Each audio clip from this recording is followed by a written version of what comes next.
Recently I recorded a few videos about countering the early queen attack, which is an unsound and somewhat disrespectful attempt of your opponent to checkmate you within a couple moves. Now, in comments to that video, many of you have asked me to record a similar analysis of how to punish white for trying this early queen attack against the Sicilian Defense, which is another common opening, and here we go, we're gonna do that today. By the way, there was another interesting comment to that video. Usually while talking about those unsound tricky attempts of your opponent to defeat you early in the game, I encourage you to be brutal. And someone nailed it with this comment. Let me scroll a little. Yeah, there we go. Here it is. My friend made me quitting chess with this opening, so it's my time to make him quit in their life. All in all, I really love this style of being merciless, so it's great that we are on the same page, and let's continue. So today it's all about the Sicilian Defense. We're gonna check out this variation, and I've checked the database. Indeed, there are a lot of white players who are still trying this early queen attack and the scholar's checkmate kind of thing against the Sicilian Defense. Strange, but it's true. So here they usually go bishop c4 first, and after that, at first it may seem like you may wish to play pawn e6 and just shut down these diagonals straight away, but my second thought was, why stop white from playing this round plane, from pursuing that round plane? It is actually damaging to them to do that, so, instead of that, I'd go knight to c6, rather provoking white to continue with their plan, and here they'll usually go either queen to f3 or queen to h5 with the same purpose of checkmating you on f7 on the next move. Of course, you may notice that there's white's bishop standing here supporting this attack, and we're going to cover both options, both queen f3 as well as queen h5. Queen f3 is more common, so let's talk about that first. Now here, of course, what you do not want to do is you do not want to go something like knight e4 trying to counterattack here, because that will fail right to this queen take f7 checkmate. That's what they're hoping for. Now, instead, you do need to close this file by playing knight to f6. And here, white is already going to suffer some consequences of their unsound development of the queen, because on the following moves, you're threatening either knight d4 attacking the queen and this pawn on c2, or maybe knight to e5 attacking the queen and the bishop. They usually go pawn to d3, just saying, okay, this didn't work out, let's continue playing normal chess. But we don't want to let them get away with this unsound attack and just continue to play normal chess. So what I encourage you to play here is an unusual move, pawn to b5. Kind of baiting white. They were trying to be tricky, and now it's your turn to be tricky. So you're trying to seduce white to capture this pawn. Most of your opponents will do that, and here after knight to d4 they'll find out that this is a double attack and there is no way for them to save their bishop. Thus you are achieving a totally winning position. It's actually even a triple fork, because you're also threatening knight takes c2 with the fork of the king and rook. So that's one nice variation. You're highly likely to win games just like that with this simple counter trick. But let's take it back. What if your opponent didn't fall into this trap and just moved the bishop back to b3? In this case, there is also a really beautiful follow-up here that I found for you. It's knight to d4, attack the queen. They'll usually bring it back because they realize that this checkmating attempt didn't work out anyway. Now you continue with pawn to a5. Now your idea is to hunt for this bishop on b3. You can see that after pawn to a4, the bishop is nearly trapped. They'll usually play pawn to c3, trying to, provide some escape square for their bishop and also to get rid of your centralized knight. You trade here on b3, and here, once again, you bait white to capture the pawn on b5, but this time with the queen. You play pawn to a4, pretending like you just wanted to attack and overlook that. Instead of moving back, the queen can go forward and capture the pawn.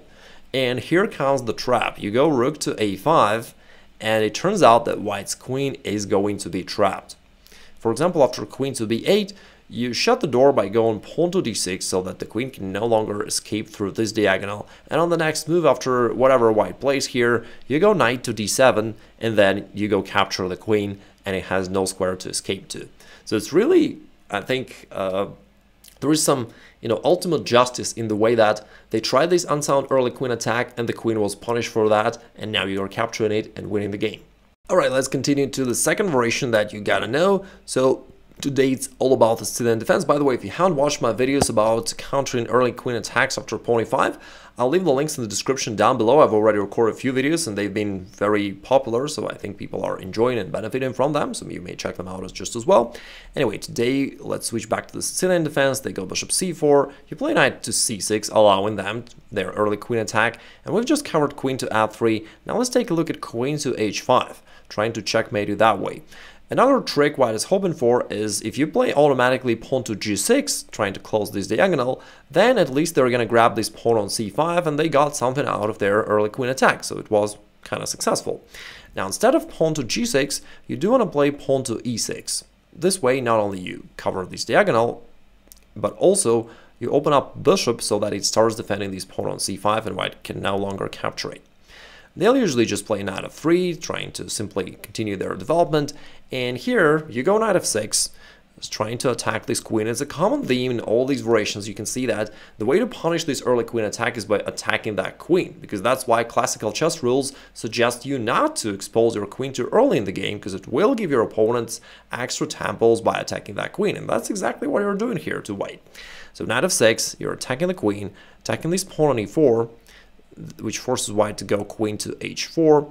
Now you play pawn d5. Once again, another counter-attacking move. What I've noticed by analyzing games is that one of the common errors of black is that they're just too defensive. They simply try to defend against those attacks. And you gotta remind yourself that those are uncalled for attacks. They aren't really dangerous, they're just tricky. And you gotta be brutal and aggressive against them. So pawn e5 is the way to go. You attack the bishop, attack this pawn. After this recapture, you can see that you gained one more tempo by attacking this time the bishop. Also, you have now your active light square bishop. They'll usually play bishop b5. Now you play go bishop e7, which develops the bishop, but also kind of x-rays this queen, which is already somewhat uncomfortable for white. They usually trade here on c6 because there is nothing else their bishop is doing anyway. So they trade here, and then they castle. Again, they hope to switch back to normal chess, but our idea is to punish them, right? We decided to be merciless. So here, we still want to take advantage of this exposed queen. And you do that by going knight to g4. And you start kind of surrounding the queen and start pressuring it, really.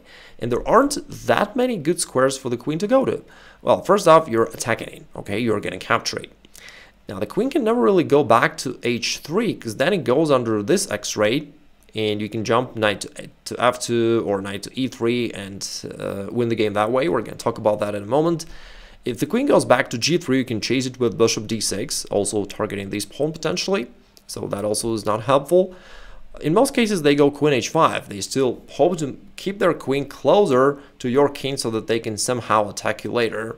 But to this, you just go pawn g6. We keep attacking the queen. Now, it is forced to move back to h3. All the other squares are covered by your pieces. The knight is covering this one. So the queen is forced all the way back. And now we can use this exposed position of the queen to attack it. And you could take this pawn. Even stronger is to go knight to e3. So we're attacking the queen. Now your knight is also attacking this rook.